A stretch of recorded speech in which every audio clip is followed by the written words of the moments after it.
Welcome to Visionary Doc, where ambition meets purpose and self-discovery fuels transformation. Are you chasing success but feeling unfulfilled?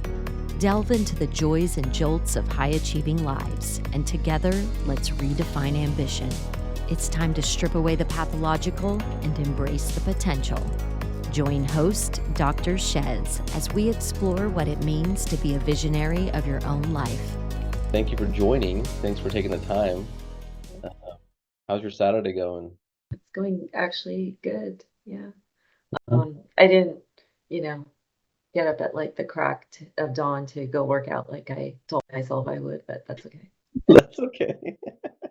Uh, So you are, do you have like a typical introduction that you like to start with? yeah, sure. I mean, Yeah, I go know. ahead. It is Tell us about yourself. So anyway, I'm Suzanne Gokel, and most people these days know me as Suzy because I'm on Facebook as Suzy. So as I enter this world of Facebook groups and different like coaching groups and whatnot, it just kind of evolved into that. Like, so Suzanne was my professional name, and now I'm just my nickname. But I'm a family physician, and I'm from California. Woohoo! Yeah. And yeah, California. Everyone else's perhaps opinions. And I mostly grew up in California. I did all my training and everything here. I have three kids, and they're a little older now. So my youngest is 15, and then middle one is 21, and then my oldest is 25. So they're all kind of busy in their lives. And I have a little bit of an interesting background because I'm a physician. I also do aesthetic medicine, so Yeah. lasers, Botox, all of that good stuff. But Okay. I also grew up in the beauty industry. My mom's a chemist. She started skincare manufacturing like 40 years ago, and so we have a big manufacturing skincare lab uh, Wow. business, and so that's been a very active part of my life. Like, say, as a teenager, me and all my cousins, we always worked in the family business, and over Yeah. the years. But then after I got married and when I was in my training, I didn't live in the same region. I lived in Northern California, um, Silicon Valley, that area, versus the family business, which is south of Los Angeles. And so now I'm living back here again, and so I've gotten quite involved in that. And it's it's very different, obviously, from medicine, but it's just fun. It's creative. It's hard work. I always joke now skincare is not glamorous. But Makes you it's look glamorous though. Yeah. appreciate.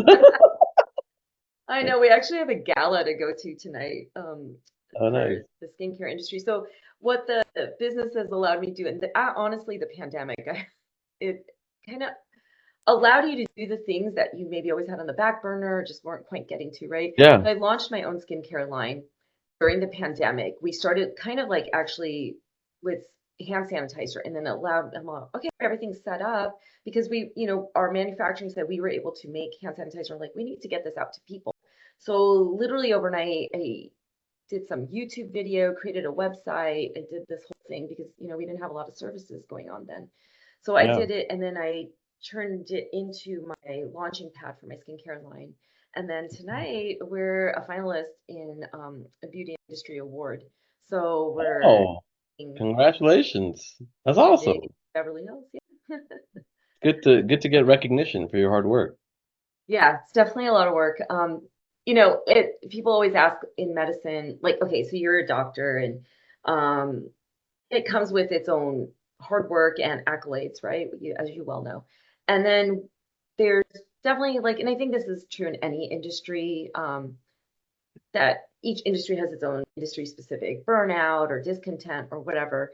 And then people seeking like alternative pathways or just different things. And part of it also, I think, could be just like you get to a certain point in life also where you want to try new things and have different experiences. And I think that I was a little bit fortunate to be surrounded by a family that are all entrepreneurs. And so allowed me to step into that area, but it's hard. It's definitely hard work.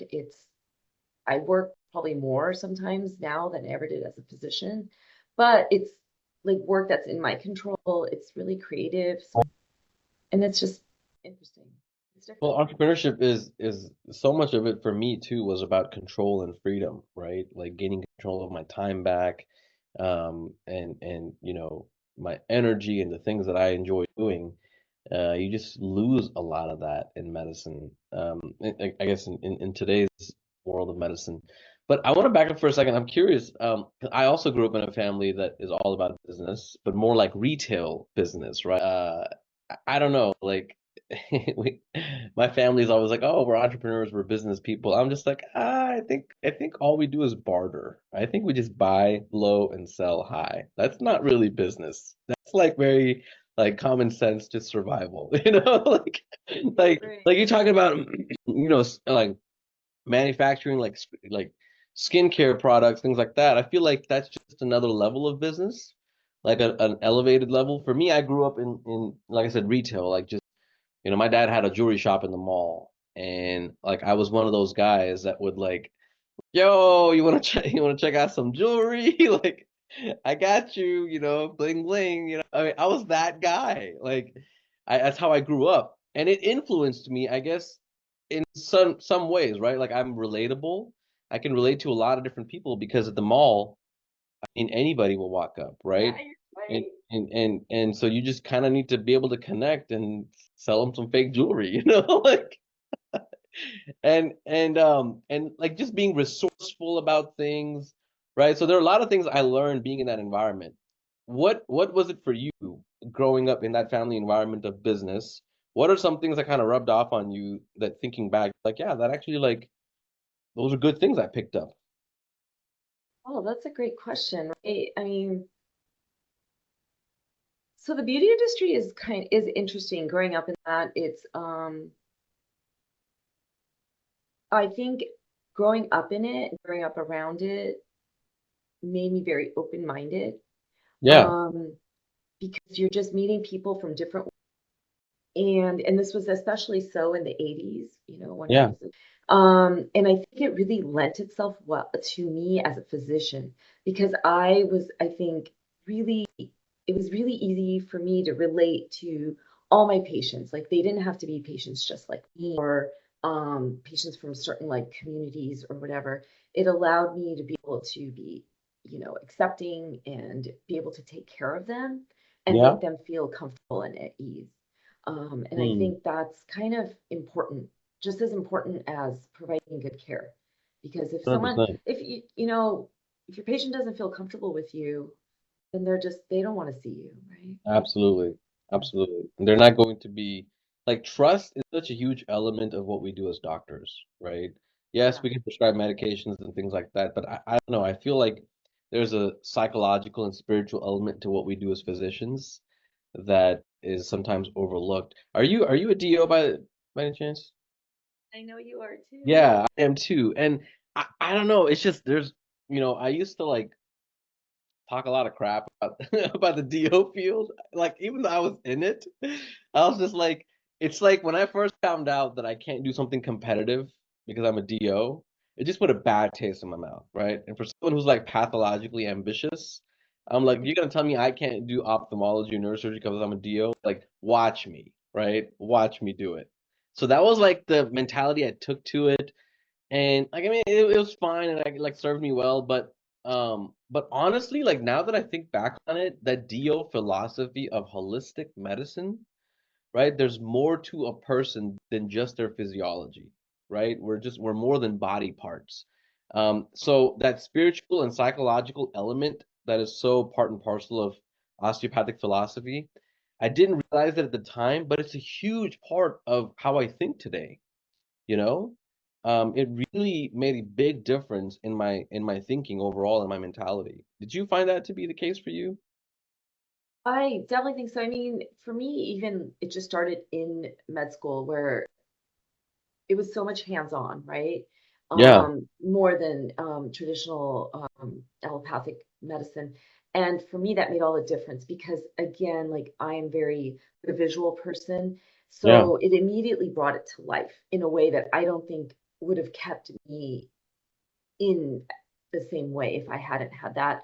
I think that you are more patient, right? You're more willing to explain things to people, um, because you've had to do that so much. Yeah. And yeah, I know exactly what you imagine. I probably graduated way before you. So it was really a different era then, and it was just like um, even get like your badge. I recently got a badge that they put MD on it, and and they know better, but whatever. But what happened is like over 20 years, it just changed, and I feel like it's not those of us who like kind of really pushed hard and proved that we by sheer hard work and smarts um, that you can do it all. Yes. Kind of got things to where I don't even think about it anymore. I really don't. I haven't thought about it in years. And then sometimes it'll come up or people will ask me, I'll be like, wow, yeah, Yeah. yeah. Yeah. But Yeah. come on, look at like I look at Hala Sabri. I mean, she has Yeah. like in medicine, like right, she is such a pioneer and a leader for all of us. And she's a DO and she's amazing. Um, Yes. with so 100%. many amazing leaders. Would you? Yeah. Well, thanks. Yeah. I mean, and I've just now like started kind of to think like that, and the fact that like there's this like stupid turf war between MDs and DOs and all this stuff. It's all irrelevant. At this point, it's all irrelevant. But just like I'm still pretty, like I still remember like how difficult it was to interview and things like that, and be rejected constantly as a DO applying to ophthalmology, constant rejection. You talk about facing rejection, man. And it just like used to piss me off. You know, like all this like differences that we create in within even within our own medical community. Uh, so I'm now starting to like think along the lines of, yeah, like it doesn't even matter. I don't think about it at all. And then you meet people like yourself and Hala Sabri and all these other people, uh, um, that are movers and shakers in medicine. And yeah, they got a DO behind their name. I mean, um, it's I don't know. It's a new way It of is, and thinking I for mean, me. ultimately, like, okay, two roles, right? If you want to be a doctor and you want to take care of people and provide um, health care, it's a means to do that. It's a stepping Yes, stone, and it's yes, also a great way. It's a platform. Like being a doctor is truly a platform, and whether it's like yes, you're providing to patients, or like say where you and I are at now, where we're either providing to other physicians or to like consumer, it's it just opens up doorways. So I think if we can get away from the limitations, because they're definitely there, and like, and we appreciate like people like you making that fight, right? Um, and I've uh, been at super, like traditional like, medical university settings, and you just have to keep plowing your way through. And I think just, you know what, DOs probably have a lot of dynamic personalities because you have to kind of prove yourself and show yourself. you gotta schmooze. You gotta schmooze. Yeah. I'm thinking that as I'm saying this in this conversation, like you do have, 100%. right? 100%. Talk about being an underdog, man. Like Yes. when I think about my story, I mean, I grew up undocumented, felt like I didn't belong, felt like an underdog. And then there's the whole DO thing. Like talk about feeling like an underdog. I mean, like I'm a big believer in like everything happens for a reason and there is a higher power. And when I think back to my life, like there's no way like all this happened randomly, right? Like of course I'm you know, atypical in this sense too. I've always been. It's like me, it's a part and parcel of who I am. I've always been someone who's just a little bit out there, a little bit different. And of course it would show up in my medical degree too, you know? Totally. Well, I mean, but you are the kind of doctor you are because you had that training, right? 100%. Absolutely. Like, I mean, especially in my early years, you're always like quick to like hands on the patient. How can I help you? What can I do for you? And not to say my MD counterparts don't do that. It's just that that was so integrated and integral part of our training and teachings. Yep. So that Yep. was like maybe where you either just distinguished yourself. And come on, like, if you can bring like what makes you a scrappy, Yeah. hardworking person to your patients, why not? Um, Patients appreciate that too, you they know? do. I think they really see that. So, um, but yeah, so that's probably what got you over to the DNC, by the way. I was so jealous when I saw your post Um, on that. I'm yeah, like, yeah, oh, yeah. Thank you. That was very interesting. I just, because of, I guess, my background with immigration, I've always just been interested in politics. And when I lived in Oklahoma, I went to this local election, not knowing that it was a local election. It was like this Oklahoma Democratic Party local meeting. So I went just to kind of figure out, how things look like in that world and get involved. And they were running an election for my local district where I lived, for an affirmative action officer. And something in me was like, I kind of want to run. And so I got up and shared my story and said, yeah, like I want to be involved. I want to do what I can to contribute. So I just shared my story and I won. I got like wow. a lot of the votes. And this was just like a random Saturday afternoon, you know? I went in just thinking I was going to, learn more, and I came out of there an elected official. And it was So very wild. interesting. That was like early 2023. And then as I got more and more involved in my role, the opportunity came about to apply to be a delegate to the DNC. And I applied for that and got accepted to that as well. Oh, It was crazy. It was such a crazy experience, right? Like going there, being a part of this process, history in the making. Kamala Harris comes out, Obama comes out, Oprah Winfrey comes out, all these people come out, and I'm just like swinging and dancing and just like living my life. I took videos of myself doing it, and then I came home and I was like, what the hell just happened? Like, did I just drink the Kool-Aid? Like, what happened there, right? And then I started getting serious and thinking more about like, wait, hold on, like, so do I believe in this or not? And I mean, not to get into the political stuff, but she said Israel has a right to or to exist. Palestinians have a right to self-determine. And I was like, heck yeah, like that's a very important issue to me. Like this is a leader that understands both sides. And then come back from the DNC the last couple of months, I see that nothing changes in the administration. Started reading more about like the two-party system and things like that, and I realized like the issue is the two-party system. It's not about Harris or Trump. It's like in today's political world in US politics, candidates only get elected if they say extreme things that align with their party platform. That's it. If you try to be in the center and you try to have a nuanced discussion about something, you're going to get rejected by your party. You're not going to get the funding you need to get reelected. So you end up not saying those things, either intentionally or unintentionally. That's at least my understanding of the system for as long as I've, the very little time that I've been in it.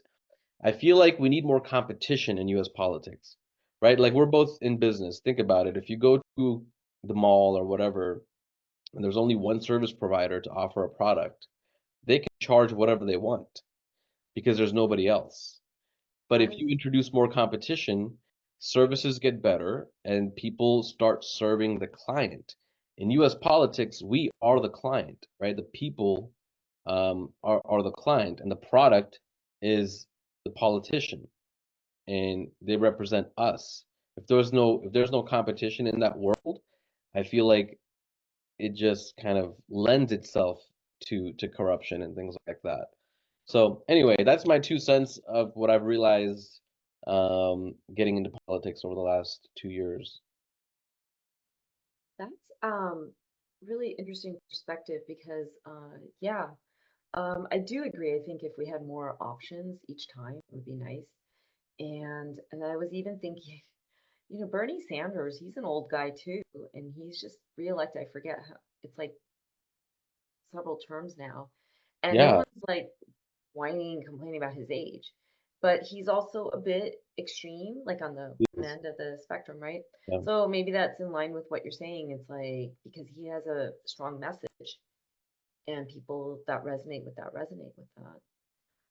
Yeah, and yeah, I mean, and he's more like grassroots and kind of anti-establishment, and I think people like that. Like people just tired of, your sort of typical establishment politics. They want someone who speaks their mind and is not willing to like fight the powers that be. And I think Bernie represented that. But, 2016, I mean, through very dirty politics, he was sidetracked and Hillary became the candidate, right? For the Democratic Party. So, and then we all know what happened after that. So I don't know. I just feel like, how long are we going to keep going like this and play this like lesser of two evils and this two-party game?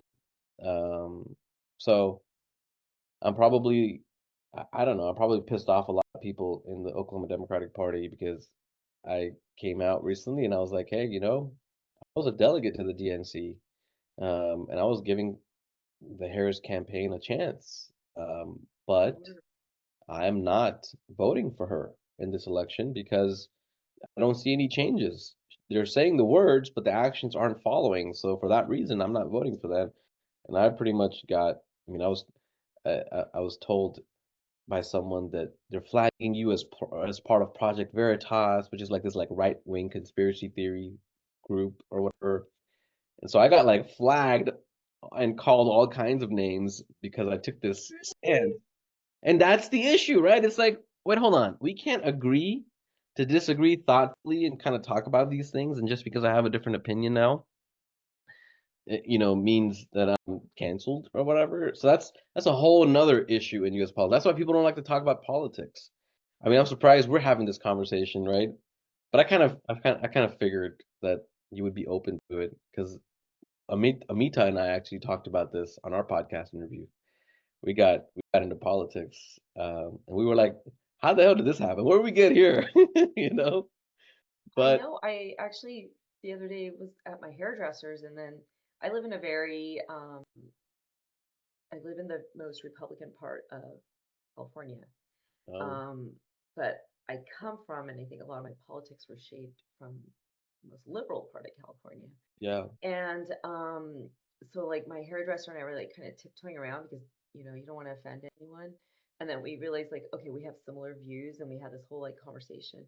But afterwards, I was telling my kids about it, and they're like, I can't believe you would talk to like someone you don't know that well about it. I'm like, yeah, it's okay, and it's on everyone's mind, and we need to exactly. Like, what else are we gonna like talk about? Our favorite yeah, color? Like, let's talk about the things that really matter.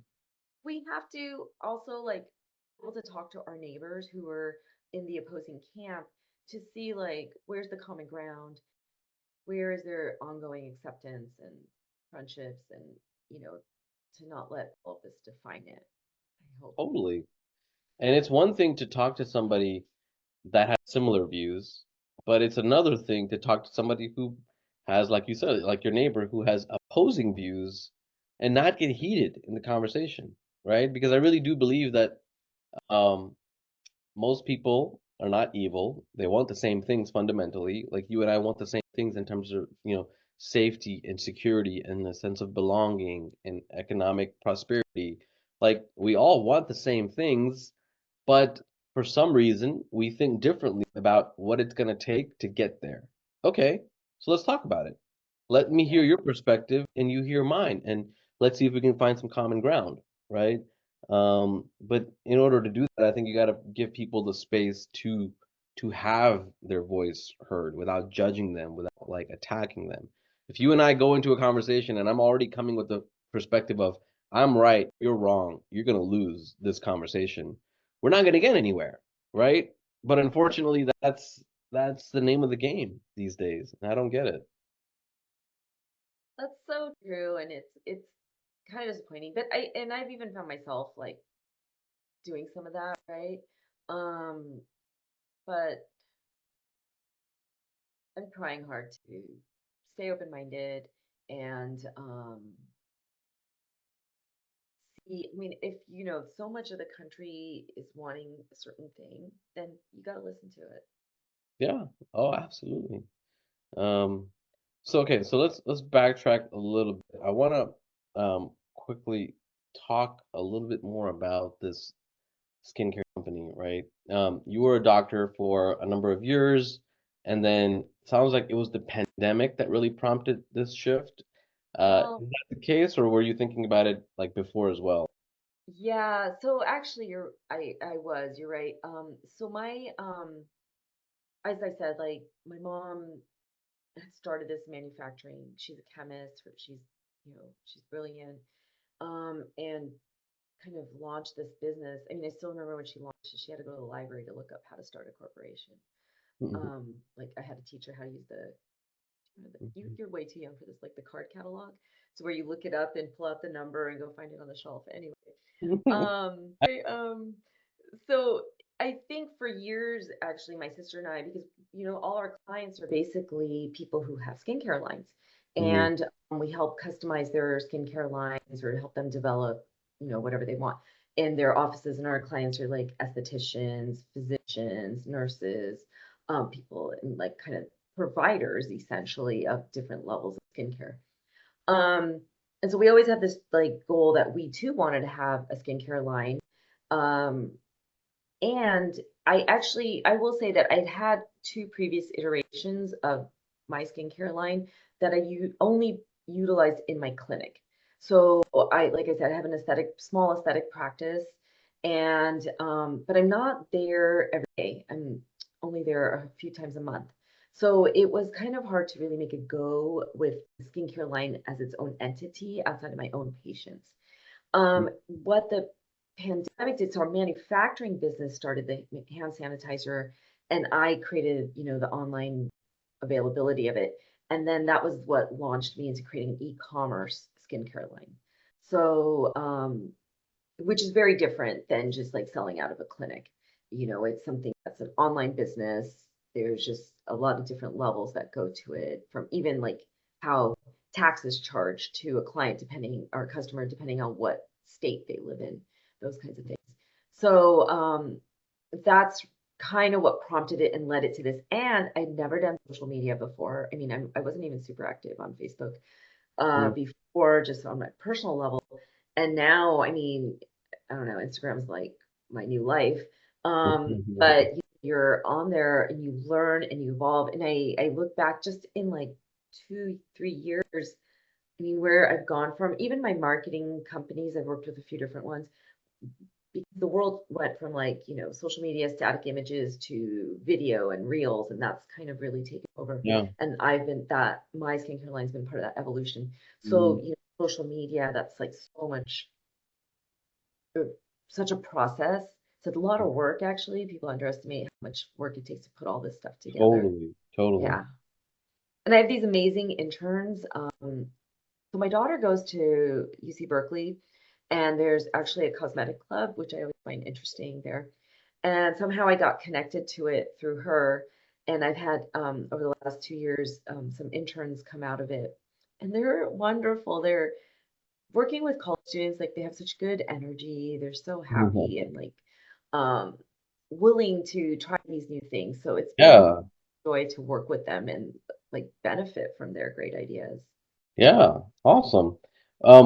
It sounds like you have been very intentional about living your life, right? Like you do the medicine, doing the entrepreneurship thing. Um, when I say, you know, giving yourself permission to live an intentional life, what does that mean to you? Also, that's a great question, and I would say that for years my life was anything but intentional, Mm, and because it's what I call the algorithm of medicine. It's like you make this decision. I want to be a doctor, and then you go to undergrad, or go through high school. You go to undergrad, pick your major based on your pre-med, then you go to med school, then you go to residency, and it's like this kind of like algorithm, I call it almost.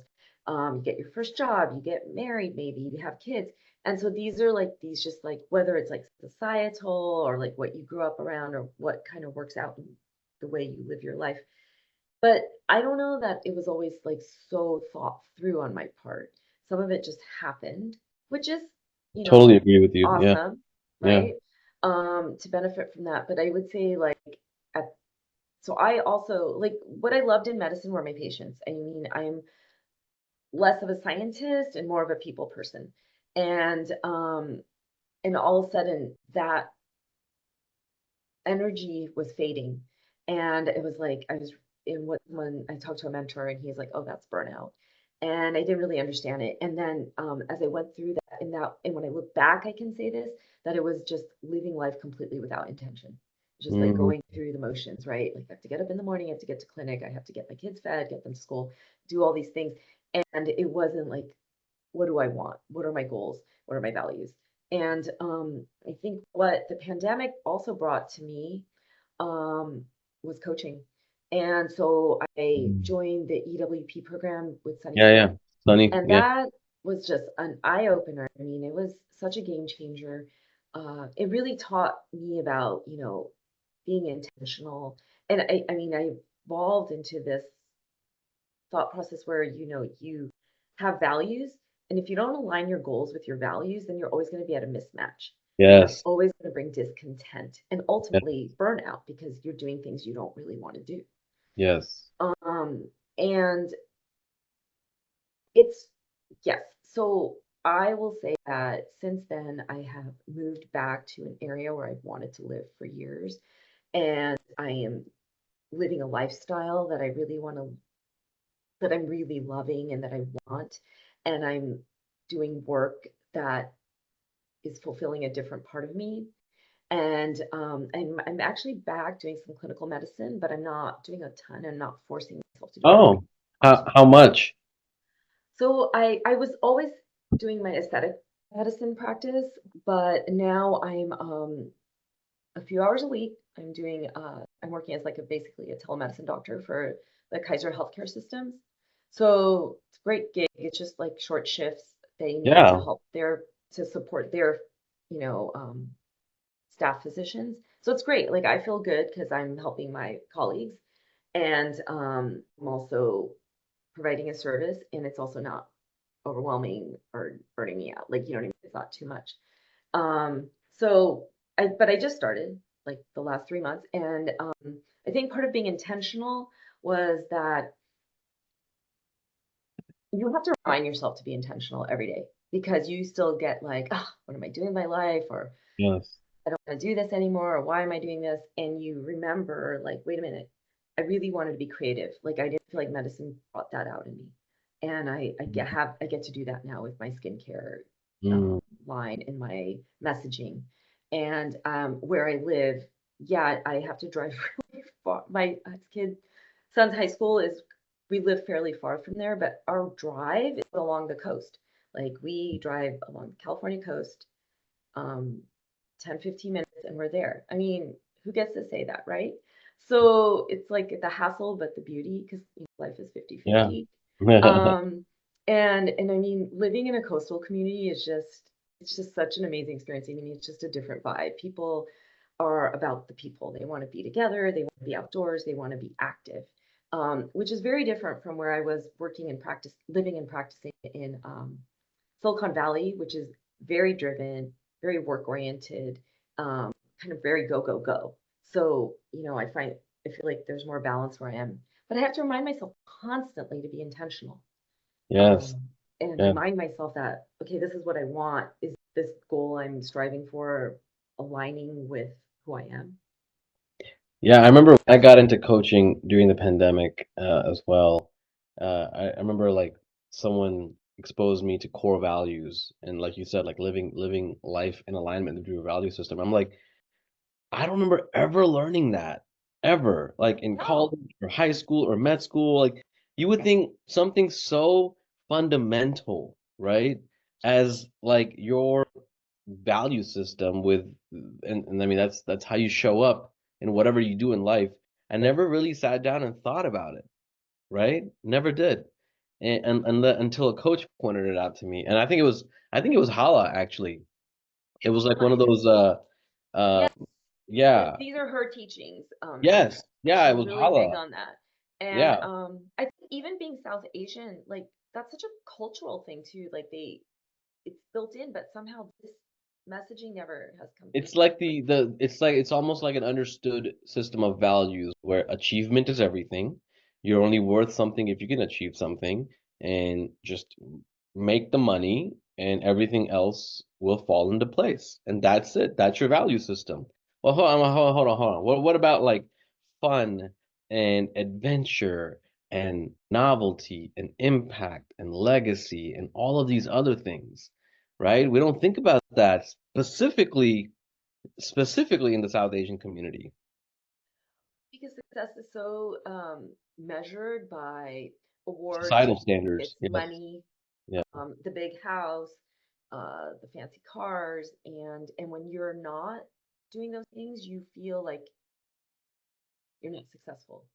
Yeah. And or if you step out of those things, like even to this day, if I tell my mom, I mean, I or my family, like, oh, I have a coaching client, or I'm gonna go create a reel for social media, they just look at me like, what? But if I say, oh, I have a patient right now, oh, you have a patient, go, go do your thing, go Yeah. take the afternoon off, go take care of your patient. So Yeah. everything is very driven that way.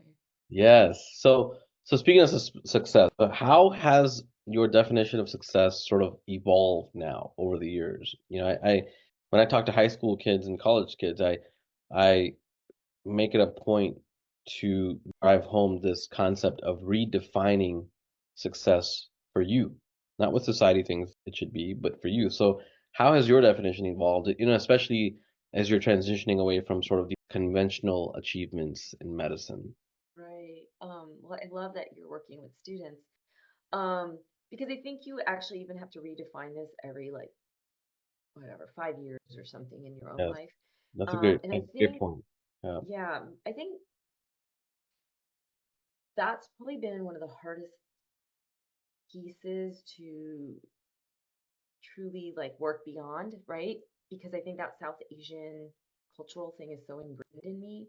And so defining success outside of what society norms are has been probably the biggest challenge. But you're catching me in this like space where I just had, as you might know, Amita Kumar and I had a women physicians Yeah, retreat. idols. Yeah, and it went so well, and I've never felt this like level of just like satisfaction and fulfillment. Like I feel really complete Beautiful. in that Yeah. journey. And I was able to, I think that really taught me that success was not based upon um, financial gain, because there isn't really necessarily financial gain in these things. So why are you going into it? And so it was like really digging in deep into my why. Why did I want to do Mm, that? And then being able to fulfill that mission. Um, and it was that imparting of like the coaching principles that meant so much to me, being able mm, to share that with others, helping them if at any level, and then creating that community of people where it was like a give and take. So I think success for me now, and again, I have, like I said, I have to kind of remind myself, but it's the um, doing what you want.